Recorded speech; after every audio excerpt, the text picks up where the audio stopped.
¿A qué nos referimos con creer en el Evangelio? ¿Y qué es el Evangelio? El Evangelio son las buenas noticias de salvación. El Evangelio es esta revelación de Dios hacia el hombre que nos muestra su grande amor. El hombre está perdido por sus pecados. El hombre está perdido porque constantemente su corazón muestra una rebelión contra Dios, algo que hemos heredado, algo que está dentro de nosotros, con el cual no podemos combatir de ninguna manera. Por eso la Biblia dice que todos somos pecadores, que todos hemos pecado y estamos destituidos de la gloria de Dios. Pero estas buenas noticias consisten en que aunque nosotros en nuestros intentos y nuestra fuerza nunca podremos alcanzar la salvación, Dios envió a su Hijo a esta tierra para vivir la vida que tú y yo teníamos que vivir, morir la muerte que tú y yo deberíamos de sufrir y pagar en la cruz del Calvario para darnos una vida nueva y una vida eterna. Esas son las buenas noticias del Evangelio.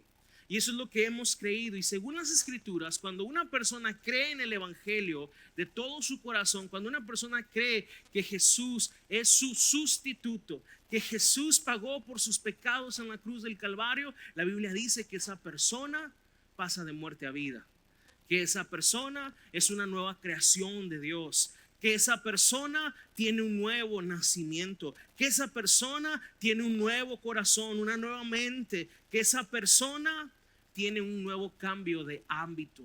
Y hoy vamos a ver ese cambio de ámbito, de pasar de la carne al espíritu. Dios nos ha trasladado de vivir en la carne a vivir en el espíritu. Y hoy vamos a explicar qué es la carne, qué es el espíritu, cómo es que ahora vivimos en esto. Pero para eso vamos a ir directamente a la palabra. Romanos capítulo 8, versículo 3 al 9. Vamos a estar leyendo, va a aparecer también en pantalla los versos. Y dice así la palabra de Dios, Romanos 8, 3 al 9. Dice: la ley de Moisés no podía salvarnos porque nuestra naturaleza pecaminosa, entre paréntesis, la carne, es débil. Así que Dios hizo lo que la ley no podía hacer. Quiero hacer una pausa aquí antes de continuar con este verso. Aquí Pablo en Romanos capítulo 8 está hablando acerca de la ley. Quiero explicarte lo que hace 2 semanas aprendimos acerca de la ley. La ley es el conjunto de mandamientos que muestran el carácter de Dios justo y santo. La ley no es mala. La ley vino para dos cosas. Hablando de la ley de Moisés, la ley vino para dos cosas. Primeramente, para mostrar y revelarnos a los hombres cuál es el estándar de Dios, qué es lo que Dios demanda de su creación, en especial de nosotros, qué es lo que Dios quiere que nosotros hagamos. Lo segundo, por lo que vino la ley, es para mostrarnos y demostrarnos lo imperfectos y pecadores que somos. Porque el estándar de Dios es tan alto que nadie, por más que se esfuerce y brincos de, por más obras de caridad que haga, no puede alcanzarlo en sus propias fuerzas. Y según las Escrituras en Gálatas capítulo 3, Pablo enseña que maldito todo aquel que no cumple las ordenanzas de la ley. Nosotros, si tú recuerdas, hace 2 semanas hablamos de esto. Estábamos bajo la maldición de la ley. ¿Cuál es esta maldición de la ley? Precisamente esto, que con nuestras fuerzas jamás podríamos llegar a ese estándar. Y por lo tanto, vendría muerte sobre nuestra vida por no cumplir las ordenanzas de Dios santo y justo. Ahora, vuelvo a repetirte. La buena noticia es que alguien vino a este mundo, cumplió a la perfección el estándar de Dios para que tú ya no lo tengas que cumplir. Y su nombre es Jesucristo. Por eso la Biblia dice que Dios amó de tal manera al mundo que dio a su único hijo para que todo aquel que en él cree no se pierda, mas tenga vida eterna. Dios rescató a la humanidad para sí mismo por medio de su hijo. Entonces aquí Pablo dice que la ley de Moisés no podía salvarnos. O sea, la ley puede hacer muchas cosas. Por ejemplo, te platico, la ley podía guiarnos, enseñarnos, contarnos acerca del carácter de Dios, pero la ley no nos puede dar poder para vencer el pecado. La ley no puede derrotar el pecado. La ley solamente evidencia nuestro pecado. La ley nos muestra lo imposibilitados que estamos, pero no puede darnos poder. Entonces, hay un gran problema con eso. Por eso es que ahora Cristo viene y todo aquel que cree en Él no solamente recibe una salvación, o sea, el ser libres de la condenación del pecado, sino reciben poder por medio del Espíritu Santo para vencer el pecado y para obedecer a Dios. Hermanos, el cristianismo no es un conjunto de reglas que tienes que seguir. Hay veces que al no entender esto, pensamos así: bueno, es que yo antes era católico o cualquier religión y ahora soy cristiano, y lo único que ha pasado es que ahora tengo hábitos diferentes. Ahora antes creía en esto, ahora creo en estas otras cosas. Ahora tomaba, fumaba, ahora no lo hago. Y pensamos que se reduce a eso el cristianismo. Pensamos que se reduce a eso la vida nueva que hemos recibido. Y quiero decirte, la vida cristiana es mucho, pero mucho más que eso. Y precisamente el centro de este sermón es que la iglesia, nosotros podamos despertar a la realidad de la grandeza de Dios en nosotros, lo que ha hecho dentro de nosotros una vez que hemos creído en el Evangelio. Vuelvo a repetirte, Dios nos ha salvado por medio de la fe, al creer en Él. Cuando hemos creído en Él, Dios nos ha salvado. Pero al mismo tiempo que hemos creído, Dios ha derramado de su Espíritu Santo sobre tu vida y sobre mi vida. Efesios capítulo 1, verso 13 dice que habiendo escuchado el Evangelio de nuestra salvación y habiendo creído en Él, hemos sido sellados con el Espíritu Santo de la promesa. Eso quiere decir que el Espíritu Santo no lo recibimos porque lo merezcamos o porque lo hayamos ganado, sino que al momento de creer, yo fui librado, sí, de las llamas del infierno, pero al mismo tiempo la vida de Dios ha entrado dentro de mí. Y eso es una realidad que ninguna otra religión considera. Solo el cristianismo habla de una vida nueva, de algo que Dios produce dentro de ti. Como dije hace 2 domingos, el ser librados de la maldición de la ley significa que tú ya no necesitas obedecer la ley para ser salvo. La ley ahora la obedecemos como evidencia de que somos salvos. Pero esa obediencia que tú y yo tenemos ahora hacia los mandamientos de Dios, solo lo podemos hacer por medio del poder del Espíritu Santo dentro de ti. En otras palabras, sin el Espíritu Santo no podemos hacer nada. No podemos hacer nada. Pero otra forma de decirlo es que con el Espíritu Santo dentro de nosotros podemos hacer todo lo que Dios nos ha mandado en su palabra. ¿Cuántos dicen amén? Ahora el cristiano puede decidir si obedecer a Dios o no. ¿Por qué? Porque antes estaba muerto en sus pecados y sus delitos y no tenía poder para decirle al pecado: no te obedezco. Pero ahora que el Espíritu Santo está dentro de nosotros, ahora sí hemos sido levantados, hemos sido resucitados para agradar y obedecer a Dios. Entonces, vuelvo a repetir, la ley no podía salvarnos porque nuestra naturaleza pecaminosa es débil. Así que Dios hizo lo que la ley no podía hacer. ¿Qué es lo que la ley no podía hacer? Vencer el pecado. Dios venció el pecado. ¿Y sabes cómo lo hizo? Fíjate lo que dice el verso siguiente: Él envió a su propio Hijo en un cuerpo como el que nosotros los pecadores tenemos, y en ese cuerpo, mediante la entrega de su Hijo como sacrificio por nuestros pecados, Dios declaró el fin del dominio que el pecado tenía sobre nosotros. Lo hizo para que se cumpliera totalmente la exigencia justa de la ley a favor de nosotros, que ya no seguimos a nuestra naturaleza pecaminosa, entre paréntesis carne, sino que seguimos al Espíritu. Quiero decirte, esto es algo glorioso lo que acabamos de leer. Dios determinó el fin del dominio que el pecado tenía sobre nosotros. ¿Y cómo lo hizo? Enviando a su Hijo a ocupar nuestro lugar. Lo envió en una semejanza de carne de pecado. ¿Qué quiere decir eso? Que Jesucristo fue 100% humano cuando vino. La gran diferencia es que Él nunca pecó. Él no nació con la raíz pecaminosa o con una naturaleza pecaminosa. Él vino como el primer Adán. El primer Adán vino sin eso. Después pecó. Jesús vino completamente limpio, por así decirlo. Y él cumplió a la perfección los mandamientos del Padre. Él nunca pecó, aunque fue tentado en todo. Pero Dios el Padre usó la vida de Jesús como ese sacrificio y esa ofrenda por nosotros. Y fue llevado a la cruz y derramó su sangre por nosotros. Y de esa manera Dios determinó el fin del dominio del pecado sobre aquellos que han creído en Jesús. El pecado ya no se enseñoreará de nosotros. Ahora lo hizo para que se cumpliera totalmente la exigencia justa de la ley a favor de nosotros. Cristo ganó eso. Cristo triunfó sobre el pecado, cumplió la ley a la perfección. Y sabes una cosa, ese triunfo, esa victoria nos ha sido dada a nosotros como si nosotros la hubiésemos ganado. Esa es la realidad del evangelio. La religión, la ley te dice, tú tienes que ser bueno y obediente para que Dios te ame y Dios te bendiga. El evangelio te dice, tú no puedes ser bueno ni obediente a la ley, así que necesitas un salvador. Arrepiéntete y ven, yo te doy vida eterna, yo te doy salvación. Hay una gran diferencia. Todavía estamos acostumbrados a querernos ganar las cosas, el favor de Dios, ir a Diosito, ir a la iglesia, hoy juega a la América y todo, pero mira, aquí ando, aquí ando, Señor, ahí para que en la semana me bendigas, porque mira, aquí estoy, tú sabes lo que me está costando. Yo quiero decirte, eso no funciona. A Dios no le podemos torcer la mano para que nos bendiga.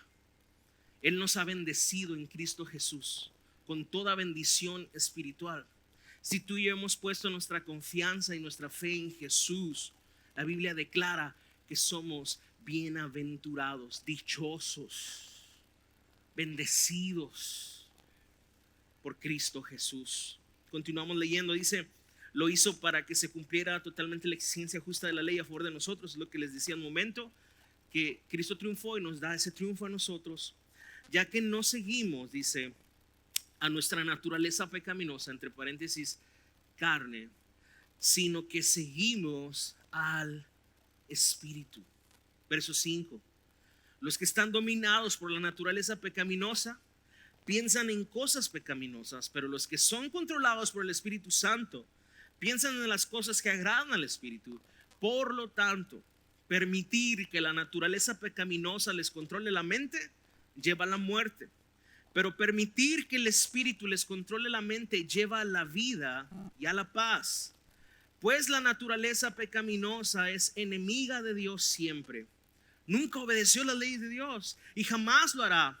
Por eso los que todavía viven bajo el dominio de la naturaleza pecaminosa nunca pueden agradar a Dios. Pablo está diciendo que la naturaleza pecaminosa que heredamos de Adán no quiere ni puede agradar a Dios de ninguna manera. En otras palabras, antes de venir a Cristo, nosotros no agradábamos a Dios en lo absoluto. No podíamos adorar a Dios en lo absoluto. Y ahorita vamos a ver por qué. Quizá alguien pueda decir, pastor, pero yo antes de ser cristiano, de verdad yo tenía una buena conexión con Dios y yo hacía cosas para Dios y yo oraba en mi casa o no sé, o rezaba o mil cosas. Yo quiero decirte que aún el hombre que se considera religioso en su más íntimo ser tiene una rebelión contra Dios, y te voy a dar varios ejemplos bíblicos. Por ejemplo, ¿recuerdas a los fariseos en el tiempo de Jesús?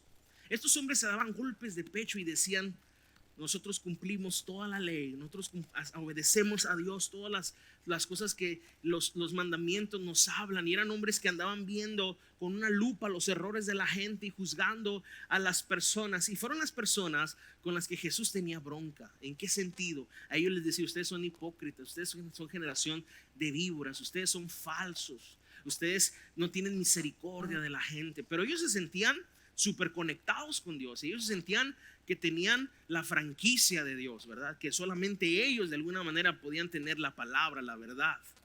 Entonces Jesús los confronta constantemente. Pero estos hombres que se sentían tan conectados con Dios y se sentían tener la verdad, cuando conocieron y vieron encarnada la bondad misma, encarnado el amor mismo, encarnada la plenitud de la deidad de Dios en la persona de Jesús, ¿qué es lo que brotó de su corazón? Un odio. Mátenlo, crucifíquenlo, queremos su sangre.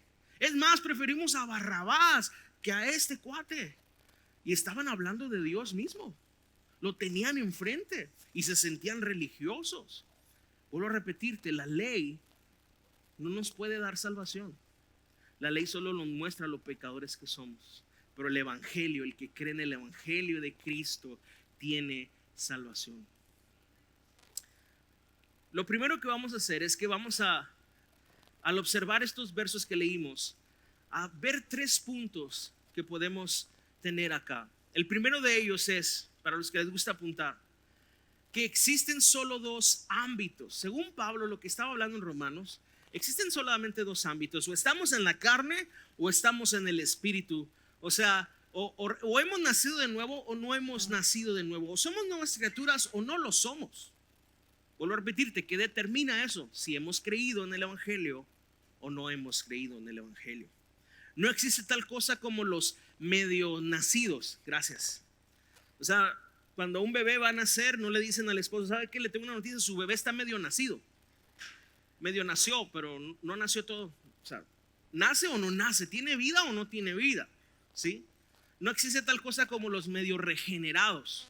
O nacemos de nuevo o no hemos nacido de nuevo. O estamos en la carne o estamos en el espíritu. Los hombres regenerados o que han nacido de nuevo están en el espíritu, y las personas que no son regeneradas están en el ámbito de la carne. Quizás hasta este momento tú te preguntes: sí, tanto que lo dice, pastor, pero ¿qué es la carne? ¿A qué se refiere con la carne? ¿Y a qué se refiere con el espíritu? La carne es nuestra naturaleza pecaminosa que heredamos de Adán. Es una naturaleza corrompida que tiene una enemistad contra Dios y con la cual nacemos y venimos a este mundo. Es una naturaleza que no considera a Dios, no quiere a Dios, no se quiere sujetar a los mandamientos de Dios, rechaza los mandamientos de Dios, aunque, como le dije hace un momento, podemos cubrirla de religiosidad, pero en el fondo hay un rechazo real hacia los mandamientos de Dios. Por el otro lado, el espíritu es una nueva naturaleza que reciben aquellos que han creído en el Señor, y obviamente es una naturaleza espiritual, ¿sí? Quiero explicarte eso. Y vamos a ir a Efesios capítulo 2, versículo 1 al 3. Creo que nos puede ayudar muchísimo a entender esto. Efesios 2, versículo 1 al 3. No sé si tengamos los versos aquí en pantalla. Dice: antes ustedes estaban muertos a causa de su desobediencia y sus muchos pecados. ¿Cuándo sucedió eso? Antes. ¿Antes de qué? Antes de creer, antes de recibir a Jesús como nuestro único y suficiente Salvador, antes de entregarnos a Él como nuestro Señor. Antes de eso estábamos ¿qué? Muertos. Si alguien puede decir muerto, pues si yo tengo 37 años y he estado vivo toda esta vida. No, está hablando de una muerte espiritual. Está hablando de una muerte espiritual en la que todo ser humano nace muerto espiritualmente. Quizá está vivo en sus emociones y físicamente, obviamente, pero muerto espiritualmente. Pero la Biblia nos dice que estábamos muertos a causa de la desobediencia y de los muchos pecados. Pero Dios nos ha dado vida con Cristo cuando resucitó de entre los muertos. El cristiano que ahora cree en Jesús, el cristiano que ahora se ha rendido a Jesús, como dije al principio, no solamente tiene nuevos hábitos en su vida. Ahora, antes hacía esto, ahora ya no hace. No, ha resucitado espiritualmente. Y a eso se refiere la naturaleza del espíritu, que ahora eres un ser espiritual, realmente. Hoy anda muy de moda esto de ser espiritual, ¿no? Y la gente dice: haz yoga para que seas espiritual, medita para que seas espiritual, métete a esto, baja el YouTube estas meditaciones para que seas espiritual. Quiero decirte, eso no es ser espiritual. Bíblicamente, ser espiritual es resucitar espiritualmente. Y lo único que puede hacer eso es que nosotros creamos en Cristo Jesús y el Espíritu de Dios venga a ti y te resucite espiritualmente. Fíjate lo que sigue diciendo la Biblia, verso 2.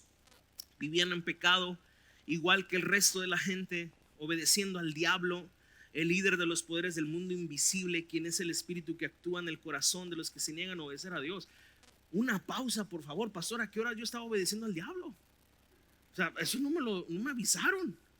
Bueno, bíblicamente, una persona que no ha nacido del espíritu, que no anda en la naturaleza del espíritu, es una persona que en su carne sigue los deseos desenfrenados de su corazón y de sus pensamientos. Y eso, la Biblia nos está dando luz en esto, que detrás de eso, el que orquesta eso es el enemigo. Dice, obedeciendo al diablo, el líder de los poderes del mundo invisible, quien es el espíritu que actúa en el corazón de los que se niegan a obedecer a Dios. Verso 3, todos vivíamos así en el pasado. Esto no es para unos cuantos, es para todos. Todos estábamos en esa condición antes de creer en Jesús. Dice, siguiendo los deseos de nuestras pasiones y la inclinación de nuestra naturaleza pecaminosa, entre paréntesis, la carne.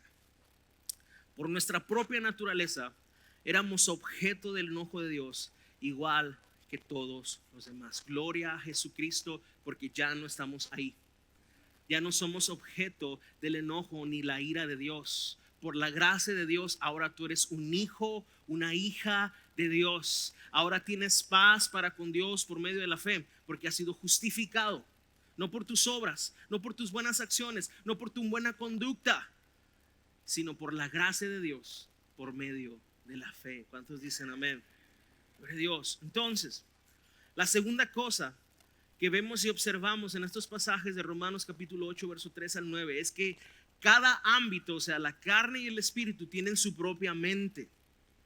Fíjate lo que dice el verso 8, verso 5 de Romanos 8, dice, porque los que son de la carne piensan en las cosas de la carne, pero los que son del espíritu en las cosas del espíritu. Hermanos, es nuestra mente el campo de batalla espiritual. Si tú has creído en Jesucristo, tú has sido pasado del ámbito de la carne al ámbito del espíritu, pero ahora se nos demanda que nosotros cultivemos una mente espiritual, porque es en la mente donde se llevan a cabo las batallas más acérrimas espiritualmente. Es ahí, en la mente, donde nosotros determinamos lo que es bueno o no es bueno para nosotros. Es donde hacemos los juicios. También la mente y el corazón operan de esa manera. La mente y el corazón operan juntas, y lo que la mente dice que es bueno o no es bueno, el corazón lo acentúa con emociones y sentimientos, y después el cuerpo lo ejecuta, sale a la luz, ya sea con nuestras palabras o con nuestro cuerpo en sí. Es por eso que es tan importante que entendamos esta relación. Y los que somos del espíritu debemos de cultivar una mente espiritual, vuelvo a repetir, porque constantemente somos tentados para cumplir u obedecer las pasiones de nuestra naturaleza pecaminosa. Quiero que vayamos a estos pasajes. 1 Corintios capítulo 2, verso 14 al 16, y podamos ver lo siguiente.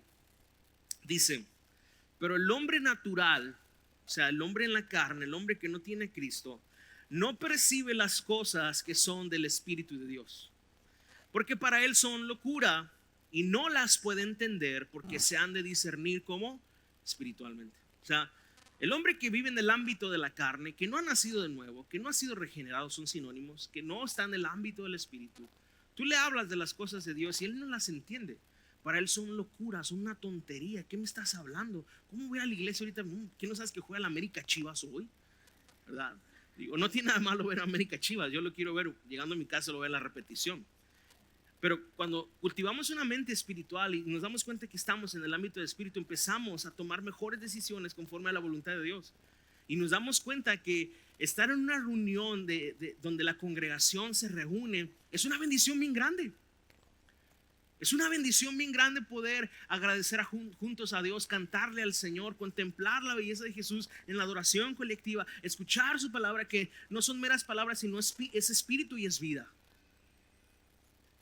Antes quizá era para nosotros una tontería, estábamos en la carne, pero ahora empezamos a contemplar a Dios, a entender a Dios, porque estamos en el ámbito del espíritu. Dice verso 15, en cambio el espiritual juzga todas las cosas, pero él no es juzgado de nadie, porque ¿quién conoció la mente del Señor? ¿Quién le instruirá?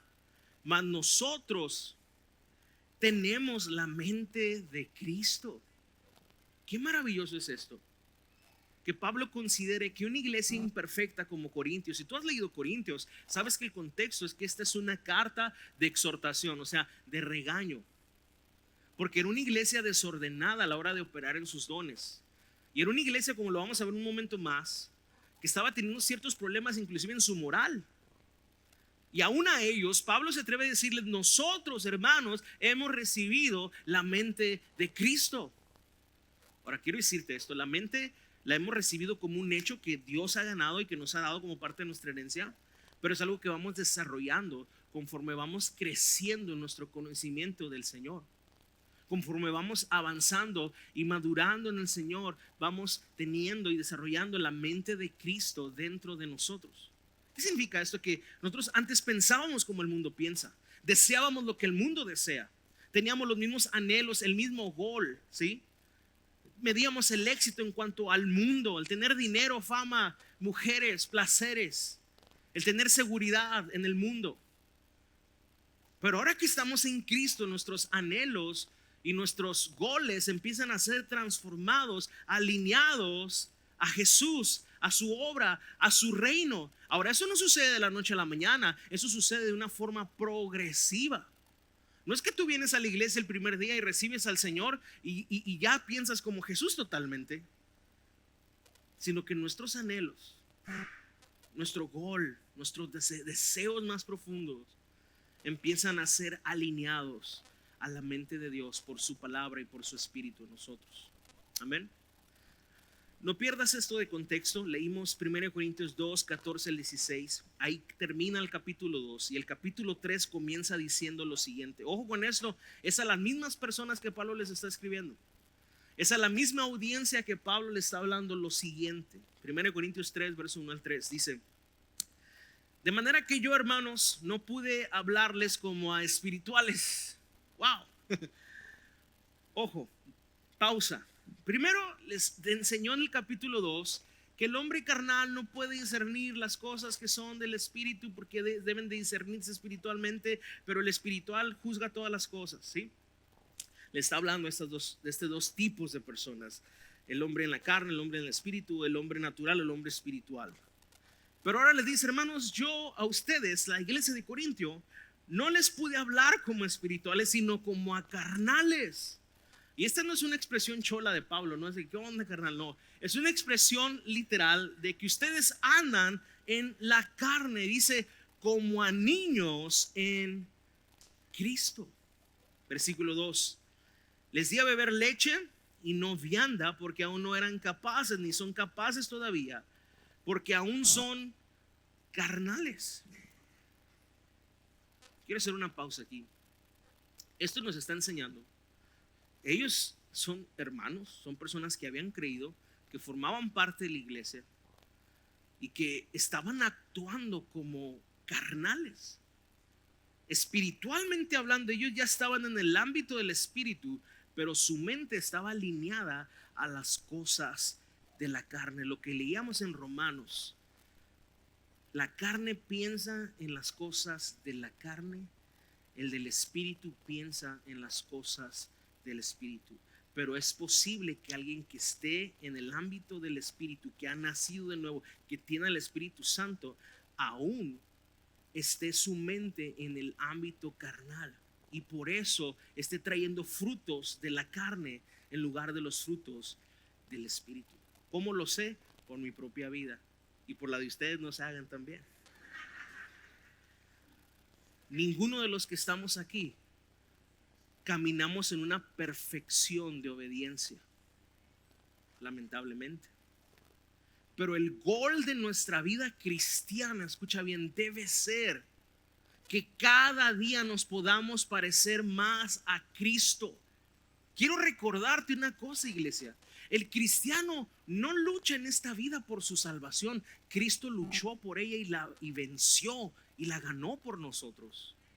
El cristiano lucha por ser santo cada día, por parecerse más a Jesús cada día. Es ahí donde sí cooperamos con el Espíritu Santo para ser perfeccionados en nuestro carácter. Es ahí donde entonces tú empiezas a tomar decisiones santas, como ver 10 capítulos de nuestra serie en Netflix o 10 capítulos de Romanos, ¿verdad? Es ahí donde sí cooperamos. Ahora, te vuelvo a repetir, no tiene nada de malo que mires Netflix, siempre sea algo que no esté fuera o algo que te vaya a llevar a tener pensamientos más carnales. Y quiero hacer un paréntesis ahí precisamente de esto. Es aquí donde piensas a cultivar tu vida y a tomar decisiones en cuanto a lo que consumes, lo que ves, lo que escuchas, con quién participas, lo que hablas. ¿Por qué? Porque todo eso contribuye o a lo espiritual o a lo carnal. No es por ser religioso, no es porque te crees más que los demás, como de repente nuestros amigos que, ¿a poco ya no? Si ándale, que antes te las tomabas bien heladas y mira que ahora esto, te crees muy santo. No, no es eso. ¿Sabes qué es? Que sabemos, ahora que conocemos la voluntad de Dios y que estamos conociendo a Dios porque hemos sido pasados de la carne al espíritu, que hay cosas que en lugar de beneficiarnos para la nueva meta que tenemos, que es ser más como Jesús, que eso en lugar de ayudar, va a estropear. Entonces tomamos la decisión, porque ahora somos personas espirituales que tienen un nuevo corazón, una nueva mente y una nueva meta: ser como Él es. De hecho, la Biblia en Efesios capítulo 4 dice que la iglesia existe, los ministerios de Cristo existen para que los hermanos crezcan y maduren, dejen de ser llevados por todo viento de doctrina y crezcan en la unidad de la fe a la estatura del varón perfecto que es Cristo Jesús. Esa es la meta de la iglesia, por eso estamos aquí. Cristo nos salvó, pero ahora esta vida se trata de cada día ser más como Él. Y lo podemos lograr por la gracia de Dios, por el Espíritu que hemos recibido. Sin el Espíritu no podemos hacer nada, seguimos en la carne. Vamos a avanzar. Pablo describe qué cosas él observó en esa iglesia que demostraban que ellos estaban viviendo en la carne en lugar del Espíritu. Verso 3 dice: porque aún sois carnales, pues habiendo entre vosotros celos, contiendas y disensiones, ¿no sois carnales todavía y andáis como hombres? Yo me imagino la iglesia de Corintio moderna, ¿no? Pablo enterándose que la hermana fulana se enojó con la hermana perengana porque no le dio like a sus fotos. Y le dice: ¿sabes qué? No te voy a hablar porque ahora eres amigo de la de esta. Y porque las fotos que nos tomamos nunca las subes, pero nomás llegó la hermana fulana y subas todas. Yo sé que eso no ocurre aquí, hermanos, pero tenía que darles ejemplos prácticos de lo que sucede en otras partes. La iglesia de Corintio tenía contiendas y disensiones. Algunos decían: yo soy de Pablo. Otros decían: yo soy de Apolos. Y se peleaban y contendían, se envidiaban entre ellos. Y Pablo dice: hey, esas cosas pertenecen a la obra de la carne. ¿Dónde está tu mente? Si la carne piensa de una manera y el espíritu piensa de una manera, ¿dónde está nuestra mente? ¿En qué estamos pensando? ¿En qué estamos cultivando nuestra mente? ¿En qué estamos ocupando la mayoría de nuestro tiempo? Nuestra mente es muy valiosa, sumamente valiosa. Debemos de cultivarla en las cosas del Espíritu. Filipenses 4:8, Pablo dice: hermanos, en todo lo justo, en todo lo honesto, en todo lo que es digno de alabanza, en esto pensad, dice Pablo, que tu mente esté ahí en las cosas de Dios. Otros versos, como en Colosenses capítulo 3, dice que la palabra del Señor abunde en vosotros. En Efesios capítulo 5 versículo 17 dice también que seamos llenos del Espíritu, cantando entre vosotros con cánticos, himnos espirituales, abundando la palabra de Dios entre nosotros. O sea, la Biblia constantemente nos dice dónde debe estar ocupada la mente, para que entonces sí podamos caminar en el Espíritu y producir el Espíritu en nosotros lo que esta nueva identidad en Cristo nos ha dado. Tú puedes ser una persona que ha creído en el Señor y estar en el ámbito del Espíritu y tu mente en las cosas de la carne, y pasar 20 años en una iglesia y nunca dar frutos. Pasar 30 años siendo cristiano y estancado en tu vida, pensando en las mismas cosas, con las mismas broncas. Pero si tú y yo le creemos a Dios lo que Dios ha hecho en nosotros, porque Él lo ha hecho, y echamos mano de la identidad que ahora tenemos en el Señor, somos hombres y mujeres espirituales porque hemos recibido el Espíritu, y echamos mano de eso, hermano, tú vas a dar fruto. El Espíritu va a producir fruto en tu vida. Y eso nos lleva a lo tercero y último que vamos a ver hoy. El tercer punto es que cada tipo de mente, o sea, lo que piensa la carne, lo que piensa el espíritu, conduce a un propio fin. La carne es para muerte, el espíritu es para vida. Fíjate lo que dice Gálatas capítulo 5 versículo 16. Dice así: por eso les digo, dejen que el Espíritu Santo los guíe en la vida. Entonces no se dejarán llevar por los impulsos de la naturaleza pecaminosa. La manera de vencer la carne, esa naturaleza que día a día nos tienta y quiere hacernos volver atrás, la manera de vencerlo es andando en el Espíritu. ¿Y cómo andas en el Espíritu? Primero tu mente tiene que estar ahí. Cultiva tu mente para que puedas seguir y ser guiado por el Espíritu. Dice verso 17: la naturaleza pecaminosa desea hacer el mal, que es precisamente lo contrario de lo que quiere el Espíritu. Y el Espíritu nos da deseos que se oponen a lo que desea la naturaleza pecaminosa. Estas dos fuerzas luchan constantemente entre sí. Entonces no son libres para llevar a cabo sus buenas intenciones, pero cuando el Espíritu los guía, ya no están obligados a cumplir la ley de Moisés. Cuando ustedes siguen los deseos de la naturaleza pecaminosa, los resultados son más que claros. O sea, hay evidencias muy claras cuando no estamos siendo guiados por el Espíritu y estamos siendo guiados por la naturaleza pecaminosa. Pablo dice: inmoralidad sexual, impureza, pasiones sensuales, idolatría, hechicería, hostilidad, peleas, celos, arrebatos de furia, ambiciones egoístas, discordias, divisiones, envidia, borracheras, fiestas desenfrenadas y otros pecados parecidos son las obras de la carne. La Reina Valera dice: y manifiestas son las obras de la carne. Empieza esta lista que podría ser más extensa, pero escucha la exhortación que viene a continuación. Permítanme repetirles lo que les dije antes: cualquiera que lleve esa clase de vida no heredará el reino de Dios. ¿Por qué? Porque una persona que practica estas cosas, que vive en estas cosas, que se deleita en estas cosas, es alguien que nunca ha estado en el Espíritu realmente. Es alguien que no ha nacido de nuevo. Yo he dicho una y otra vez que el cristiano no es aquella persona que no peca. Si decimos que no hemos cometido pecado, hacemos a Dios mentiroso, y Dios no es mentiroso, nosotros somos los mentirosos. El cristiano es alguien que peca, lamentablemente sigue pecando, pero el mismo Espíritu que ha recibido, porque Él está en el Espíritu, lo lleva a un arrepentimiento, lo lleva a un dolor que lo termina en un arrepentimiento hacia Dios. El pecado le duele, lo identifica, lo reconoce y lo lleva a Jesús. El que está en la carne, como no entiende las cosas de Dios, ni quiere agradar a Dios, ni puede agradar a Dios, a él no le importa, ni siquiera ve que es pecado y se deleita en el pecado. Por eso hay una gran diferencia entre practicar el pecado y caer en pecado. Tú y yo hemos caído en pecado muchas veces, lamentablemente. Pero el apóstol Juan escribió en 1 Juan capítulo 1: si alguno ha pecado, abogado tenemos para con el Padre, a Jesucristo el justo. ¿A quién le está escribiendo eso Juan? A los que han nacido del Espíritu. Hijitos míos, estas cosas os escribo para que ninguno peque, pero si alguno ha pecado, tienes que saber que tienes un abogado que te defiende.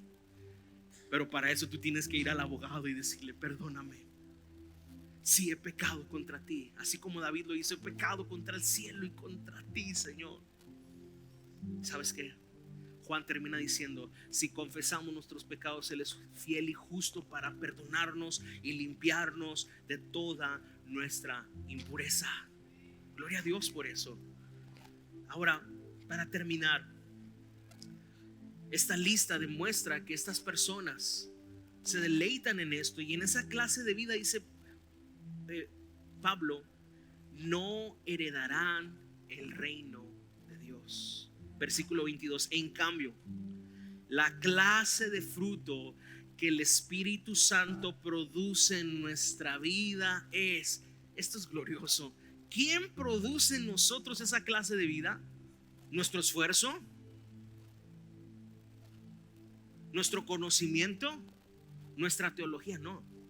Todo eso es importante. Pero el que produce en nosotros esta clase de vida es el Espíritu Santo que hemos recibido el día que creímos. ¿Ves lo poderoso que es la obra del Espíritu en nosotros? Y esa clase de vida es amor, alegría, paz, paciencia, gentileza, bondad, fidelidad, humildad y control propio. No existen leyes contra esas cosas. Termino con esto. El estilo de vida de aquel que anda en el Espíritu y no en la carne es el siguiente. Versículo 24: los que pertenecen a Cristo Jesús han clavado en la cruz las pasiones y los deseos de la naturaleza pecaminosa y los han crucificado allí, entendiendo: ya no vivo yo, sino que ahora Cristo vive en mí. Así viven los que están en el ámbito del Espíritu, la iglesia de Cristo. Vamos ahora.